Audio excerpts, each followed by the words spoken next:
ada yang bilang aku nggak rasional, ya ibarat gitu, aku nggak rasional. Dunia teknologi ya, dunia teknologi itu dibutuhkan orang yang mempunyai kemampuan khusus dalam kerasionalan. Aku dapat beasiswa di Unikom, akhirnya aku nggak ambil beasiswa di Unikom, ambil di Surabaya. Jelek-jelek gini aku dulu dapat beasiswa loh guys.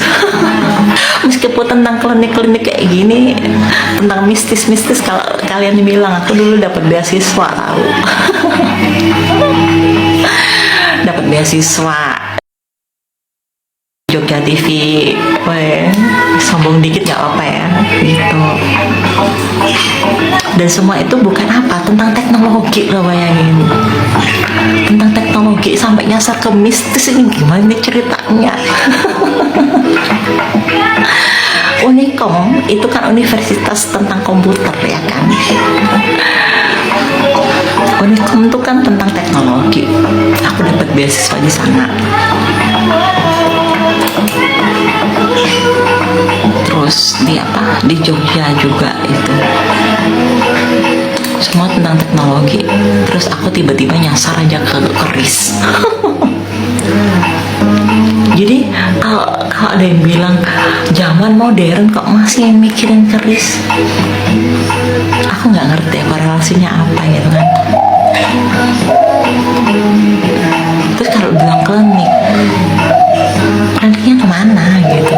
Jadi kalau misalnya ada yang bilang aku nggak rasional, ya ibarat gitu, aku nggak rasional.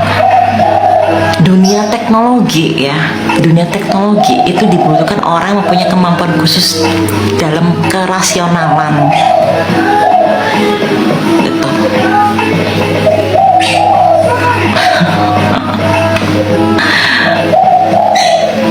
Butuh orang-orang yang logikanya jalan, orang teknologi itu.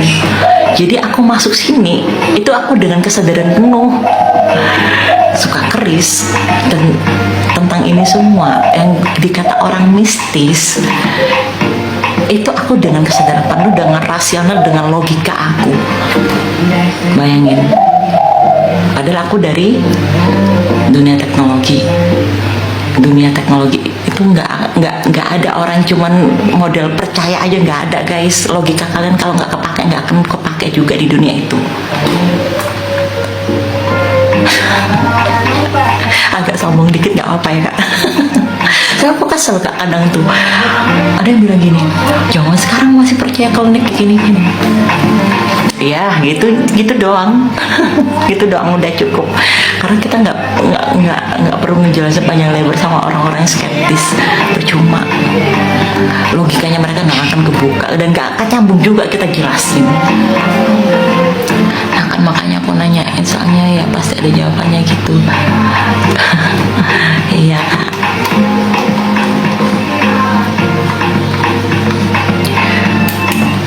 Dan seperti keris-keris yang aku koleksi itu apa? Itu salah satu bentuk teknologi juga, teknologi zaman dulu.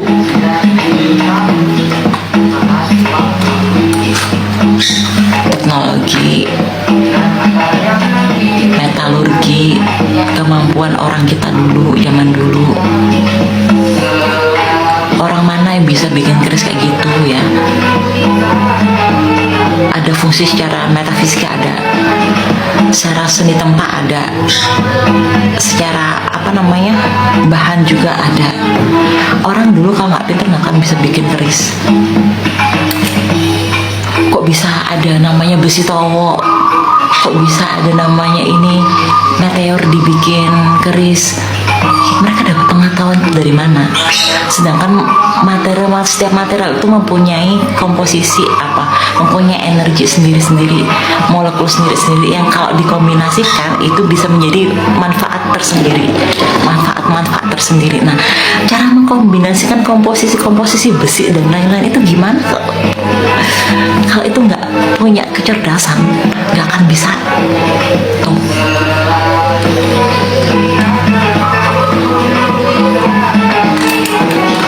Kok bisa menggabungkan komposisi ini, terjadilah akhirnya keris yang begini fungsinya untuk ini untuk itu. Selain manifestasi doa ya, dari bahannya pun udah ada energinya. Makanya kayak ada yang namanya besi towo, itu besi tawar yang bisa menetralkan racun tuh ada. Itu bukan karena ya mungkin kalau menurut aku ya, untuk manifestasi doa dari empu itu booster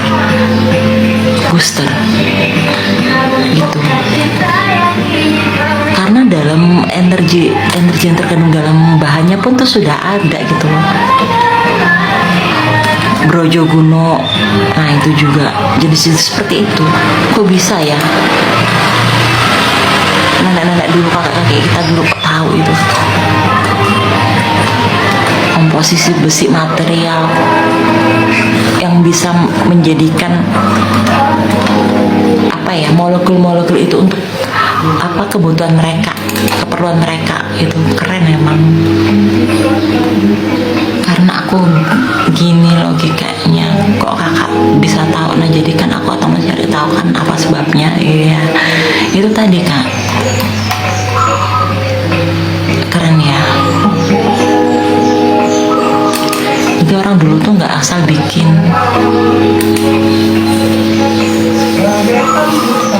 Mbak makin nyotik, terima kasih om, thank you.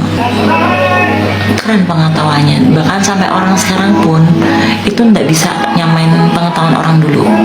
Aura keibuan penuh kasih sayang, terima kasih gitu. Mungkin kita sekarang masih tahu ya, cukup tahu sama nama-nama komponen besi, tapi orang dulu tuh sudah tahu molekul apa yang terkandung dalam besi itu. Itu kalau dikombinasikan sama material ini nanti fungsinya untuk ini gitu. Keren kan? Sedangkan orang luar Nusantara dulu mungkin mereka berkecimpung di kayu, kulit, apalagi. Tapi kita udah di logam, itu keren sekali. Mainnya udah logam. Ya, alat musiknya aja ya nggak jauh-jauh. Alat musik di luar Nusantara paling apa sih? Gitar, kecapi, ya kan? Di Cina kecapi. Di mana? Di Barat paling kayu. Kalau kita gamelan, gong, prosesnya tuh nggak mudah. Kok bisa gong itu bisa ke titik nada tertentu? Nah, komposisinya gimana, berapa gram, terus kemudian dipanaskan di suhu berapa. Nggak semudah orang bikin kayu. Kayak aku kemarin itu pernah nge-spill kan deder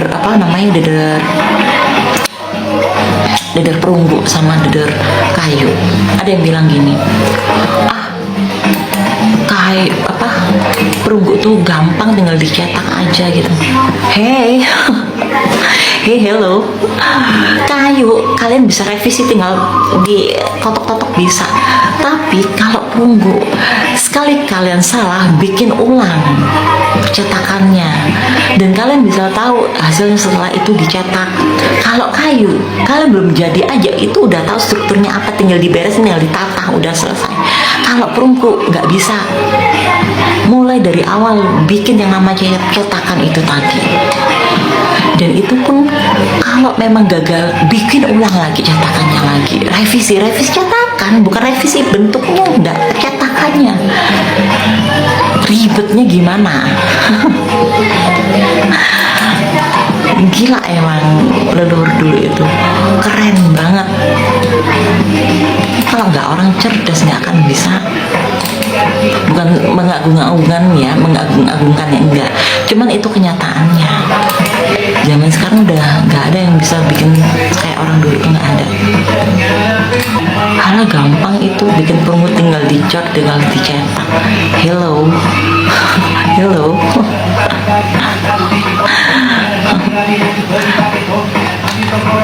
bikin cetakan itu pakai logika terbalik.